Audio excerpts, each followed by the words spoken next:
కాకి రూపు మనకొచ్చి మన రూపు కాకి వెళ్తదే అనేది అనమాట.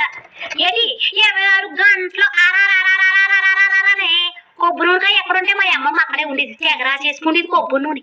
అందుకే వాళ్ళ ఒళ్ళు నెగనెగలాడిపోతా ఉండేది. మా పిల్లోడికి ఒరే కొబ్బరి నూనె రాపించుకోరా అంటేనే చిచ్చి I don't like it mummy, అదేదో జీనో జానో అన్నట్టు అదేదో క్రీమ్ అట్ట అది తెచ్చిపెట్టారా అంటున్నారు. చూసారా మాట ఎదురు సమాధానం చెప్పేస్తున్నారు. మేము ఇప్పటికీ కూడా మా అమ్మకి ఎదురు సమాధానం చెప్పమండి. మా అమ్మ ఏంటంటే మేము ఆటే అంటాము. మీరు నమ్మరు కానీ మా చిన్నప్పుడు కిరణాలు పట్టుకున్నారు కోటగడికి వెళ్ళేవాడు. లెక్కకి 3 లీటర్లు ఇవ్వాలి కదా, ఏంటి 2.5 లీటర్లు ఇచ్చేవారండి. అంటే నాయంగా కొలిసేసి ఇవ్వరు అనమాట. ఏంటి ఇంటికి జాగ్రత్తగా పట్టుకొచ్చి వాళ్ళు ఎక్కడ ఉడికిపోద్దా అని. అయినా కూడా మా అమ్మ కొలిసి 3 లీటర్లు రాలేదు, నువ్వు ఎక్కడో వంపేసేవు అని మమ్మల్ని కొట్టేది తప్ప అవతలోడు తొక్కు వేసాడని అనేది కాదండి. ఆ తొక్కు ఇచ్చాడని